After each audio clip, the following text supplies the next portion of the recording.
What up, world? It's your boy Max on the Hooswhere podcast, coming to you live today from Charlottesville. I'm taking over the host duties today. Chase wanted to give me a chance, so make sure y'all, comment, show me some love, let him know that I did a good job.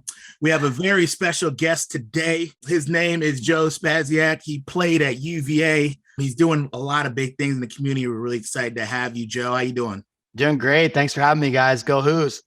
So Joe, just wanted to have a quick chat with you, man. First and foremost, tell us a little bit about yourself, kind of where you're from, your sports background and what brought you to UVA.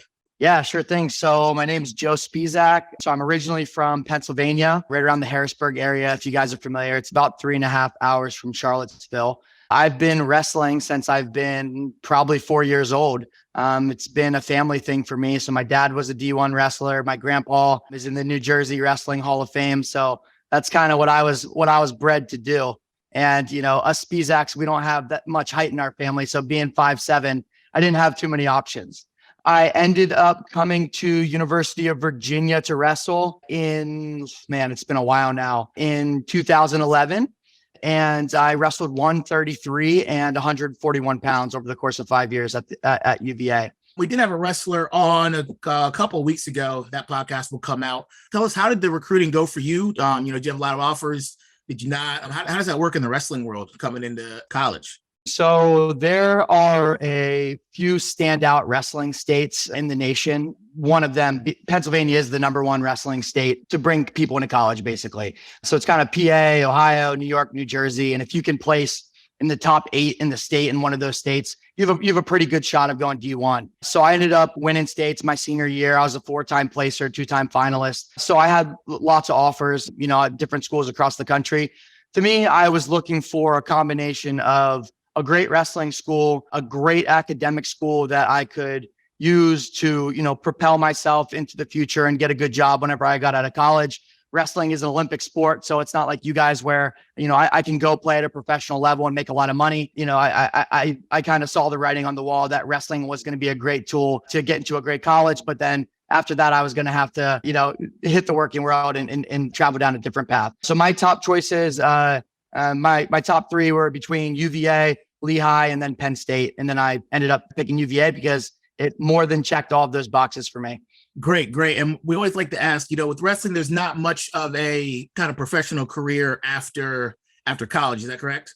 Yeah. So what a lot of the guys are starting to do now is it's a really good seed program to fight in the MMA. So I'm based down in Austin, Texas right now. And that's kind of one of the hobbies I do in addition to running my companies is help train top 10 jiu-jitsu guys in the world down here, and then train lots of professional fighters in wrestling as well. So it's a big part of fighting, and it's a big part of combat sports like jiu-jitsu. So yeah, there are more options now, but still, it's pretty much the Olympics if you want to stick strictly to the wrestling track.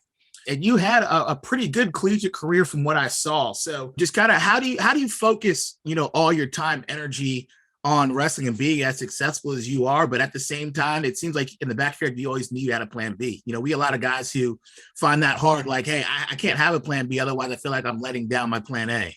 Yeah. That's interesting insight. So with me, I love wrestling. I told you I've been doing it since I've been 4 years old, and it's a pride thing. So for me, and a lot of my other teammates, you just really learn to deeply dislike losing, right? So, you kind of force yourself to try and be good at everything. And I remember distinctly, it was the first week of school at UVA. We were having our athlete orientation, and they told us you can pick 2 of 3, a social life, an athletic career, and your academics. And I give it my best shot to do all 3 because I definitely had a good social life too. But I had to hang up the headgear, and now it's time to fully focus on work. Nice. Well, so let's jump right into it, man. I know you're doing big things. Why don't you first, tell everyone a little bit about what you're doing, kind of how you got into it, and then we can go from there. Yeah, sure thing, man. I'll kind of take it from the top right after I graduated. So I got my master's degree in 2015 from the Curry School of Education. And I ended up not going the education route. I ended up becoming a systems engineer at AT&T.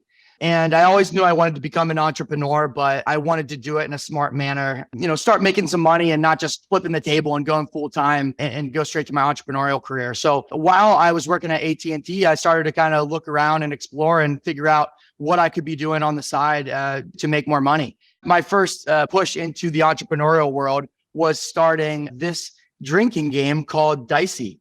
And it's basically like the Mario Party of drinking games. So it's lots of different mini games you can play with your friends. I figured I might as well make something that I have expertise in, and that would be drinking, partying, having a good time. So that's where I started my career, and I always get a good chuckle out of it because, it's kind of an unconventional start to get into being an entrepreneur, but I wouldn't have it any other way. Dicey ended up selling really well, and we kind of used the experience from creating that game to start another board game called OK Boomer, which is a different category of board game. This one is a family trivia game, and we actually created it and branded it around my family. So there's me, there's my three sisters, mom, dad, grandma, grandpa. We've done really, really well with OK Boomer. We have just passed the $5 million in sales mark this year. And the success with our games ended up leading me into starting my own third-party logistics company called Ship Daddy. Third-party logistics, if you're not familiar, it's basically warehousing for, at least our subset was for e-commerce fulfillment. So, the OK Boomers of the world, the Dicey's of the world, you ship all of your inventory into these warehouses. They accept and receive the orders that your end customer is placing. They ship those items to your end customer and upload the tracking information online. So I ended up scaling Ship Daddy to a 140,000 square foot building that I bought where we're from in central Pennsylvania. And then I ended up selling that about 2 years ago. And now I am the CEO of fulfill.com. And we are a marketplace that connects those e-commerce brands with the perfect fulfillment partners. You are just a serial entrepreneur, aren't you?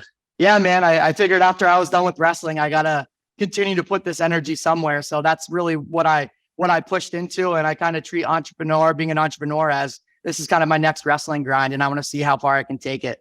For everyone out there, especially this day and age and through COVID, a lot of people are looking into the entrepreneur route and thinking that the traditional 9-to-5 might not be for them.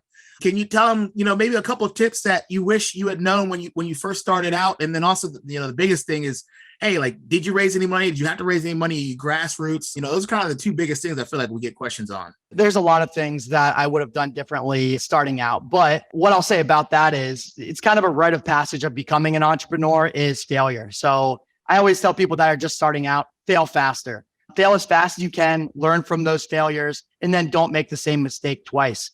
A more tangible point would be find a great mentor. Everybody is going to have their 2 cents and want to throw their opinion into what you're doing, especially when you're a 22-year-old kid starting a drinking game and your parents are like, what the heck's this guy doing? But don't take advice from people unless they've actually done it before, right? Everybody is so quick to throw in their opinion on you should do this or you should do that.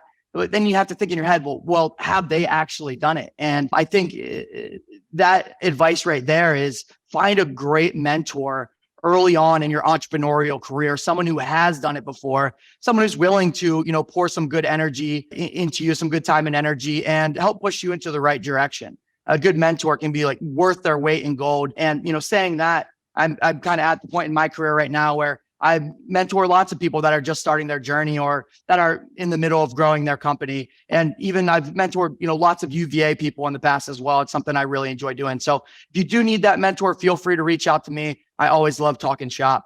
And then to answer your question about the raising of the money. So I bootstrapped almost every one of my companies. So yeah, bootstrapped all my companies and now fulfill.com. I thought I was going to do the same thing and end up bootstrapping this, but I ended up taking on 2 strategic investors that have helped us, grow much faster and are opening up a lot of doors for us to really, really knock this year out of the park. That sounds good. So it sounds like kind of everything you're doing, you guys are really taking off. Yeah. I mean, some stuff has, some stuff hasn't, but again, it comes back to that fail faster mentality. You got to take a couple licks before you can end up making the big bread. So again, all rite of passage. We're starting to do really well now. You got anything next on the horizon? Are you kind of sticking to what you got and growing that? It sounds like you always got something in your pocketbook.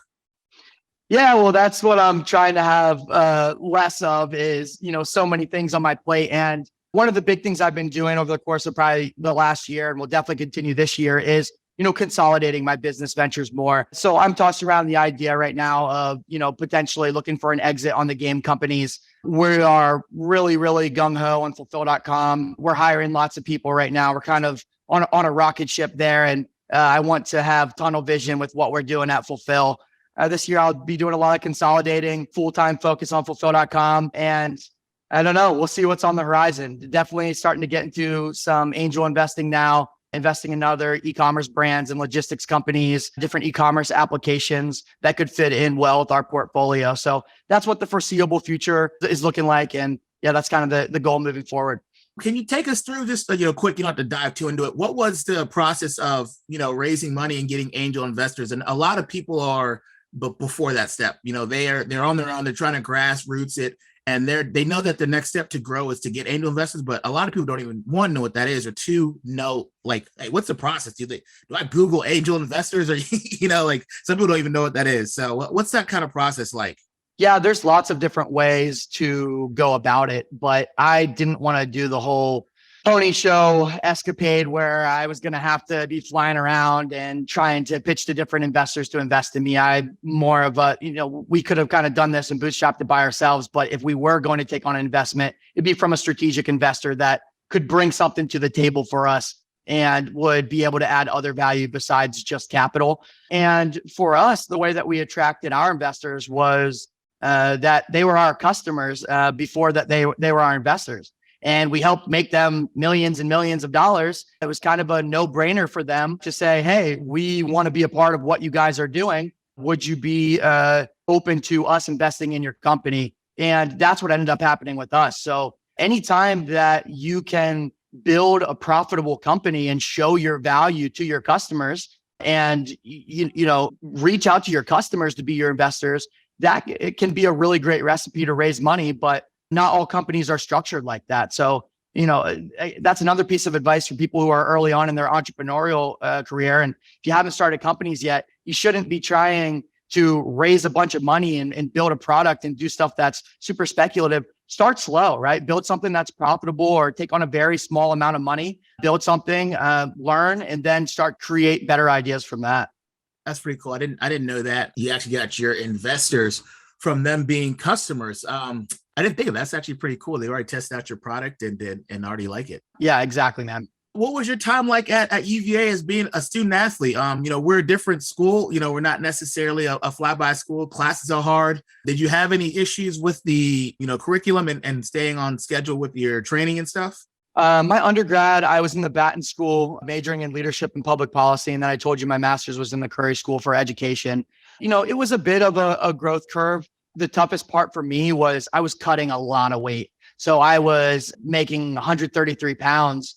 And when you are, away from your parents who have been cooking for you all your life, and, you got to be a big boy and you're cutting 30 pounds and you're not a big guy as it is, it's just really, really difficult to lock in from an academic perspective whenever you're trying to lose that much weight over a prolonged period of time. So it was a real gut check for me, but, pressure makes diamonds. And I think guys like me really thrive in positions like that. I'm not a type of person to feel bad for myself. I'm the type of person to kind of double down and work much harder.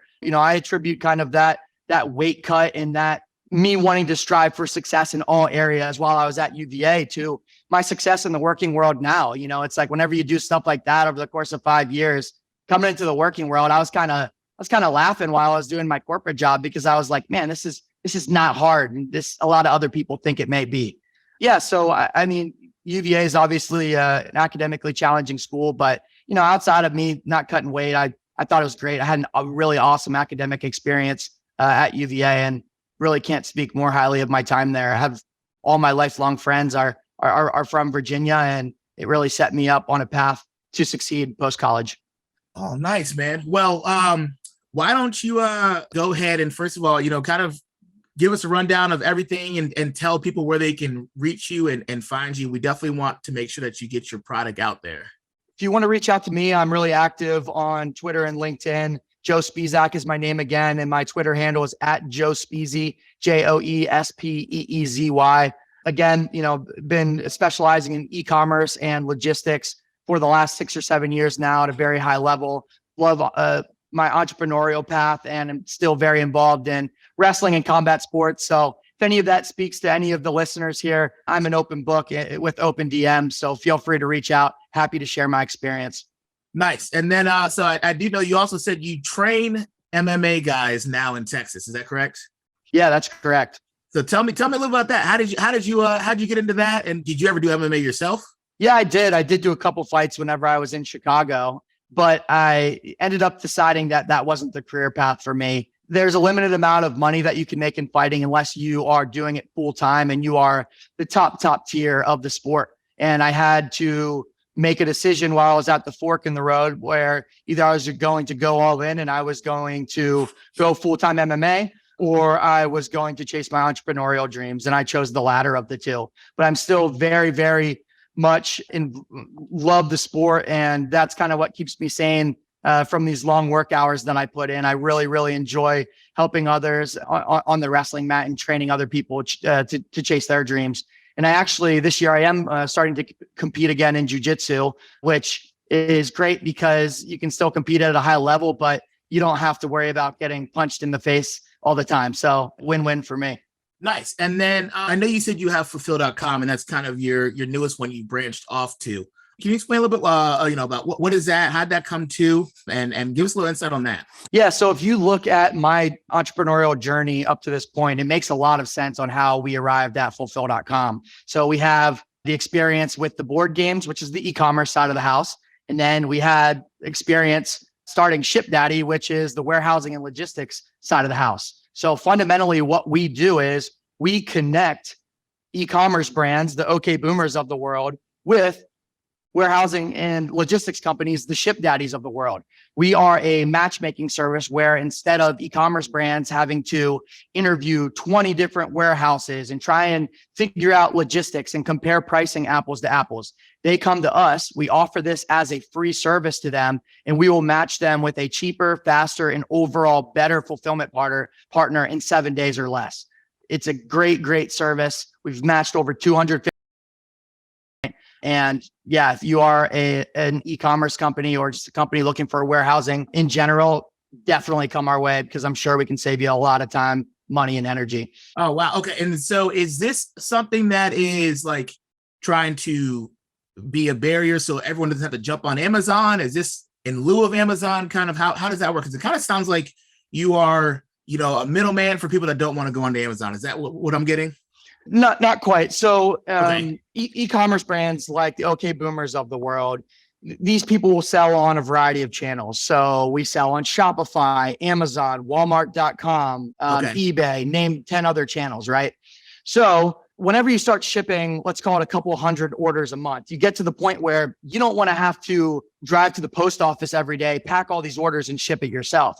So what you'll do is you'll find a third-party logistics company like ShipDaddy, and you'll ship all of your units, all of your pallets into that warehouse. And what that warehouse does is it takes all of the orders that you're receiving on Amazon, on Shopify, on Walmart.com, and packs all of them up there with their warehouse team and then sends them to the people that ordered. So what we do is we help the e-commerce brands find the best people to ship for them. Nice. Okay, gotcha. So that makes more sense. So I'm assuming that you guys obviously don't need to link them to Amazon. They would just jump on themselves. Yeah, they would all already be on there, or they could add it on once they're in the warehouse. We're connecting them with a warehouse partner that can help ship to any of the sales channels that they sell on. And so do you have a sales force, or how are you getting your warehouse partners? Yeah, so we have like a pretty in-depth marketing strategy. We do have our own internal custom-built CRM, customer relationship management system, which is what Salesforce or a HubSpot is. We've built that out so we can automate a lot of the processes with matchmaking. That's been an internal tool that we built. And now we're going to start offering it as a software as a service to customers of ours moving forward. Are customers finding you just kind of grassroots finding you, or do you also reach out to, like, are you looking at different websites for small businesses and reaching out saying, hey, do you need this? Yeah, so we don't do as much cold outreach. We do a lot. Our mentality is kind of attract, not chase. So we create a lot of content, and we're going to continue to create a lot of content this year. Like we're hiring new videographers and new content marketers. We do a lot of Twitter and LinkedIn writing, and we post about our experience and offer people different premium resources on how they can more efficiently find warehouses, or how they can grow their e-commerce brands, or how they can grow their warehouses. And by offering those premium resources and by providing value, you can establish thought leadership in your industry, where instead of having to knock on people's door and try and offer them services, you can have them knocking on yours whenever the time is right, have them ask you for help. Shortens the sales cycle a lot. Oh, nice. Okay. And you guys, do you have your own fulfillment warehouses at all? Are you guys looking into getting into that space? Or are you just trying to stay all online, be hands off, kind of have no real estate? Yeah, that's one of the reasons I sold ShipDaddy, was just because of the physical confinement of being in one spot and having to turn away a lot of the opportunities that were coming to me for shipping. And now we're not bound by those geographic limitations.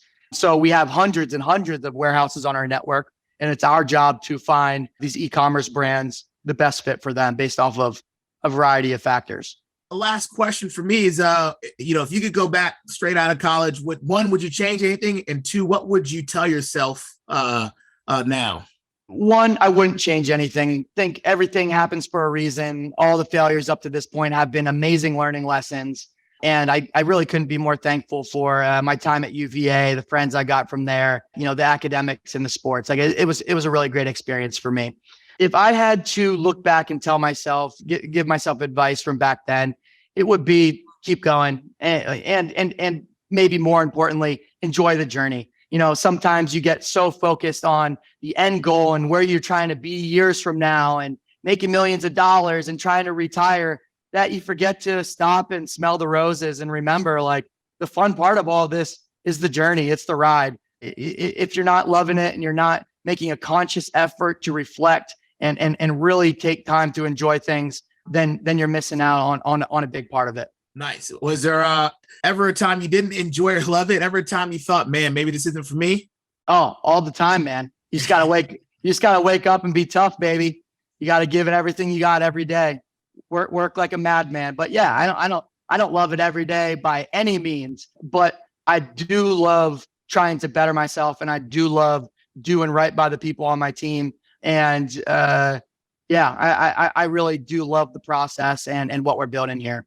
Perfect. Well, all right, Joe, we greatly appreciate your time, man. Congratulations in all your endeavors. If you want to one more time, just let the people know how they can reach you, whether looking for a mentor or looking to be partnered with you. Give them a shout, and then we'll be on our way. Yeah, at Joe Spisak on my different social media handles. Feel free to add me on LinkedIn at Joe Spisak. Our website is www.fulfill.com. And then our gaming websites, you can either find us on Amazon or www.okboomer.game and www.playdicey.com. That'll wrap us up. Thanks again, Joe, and everyone will enjoy you guys. See you later.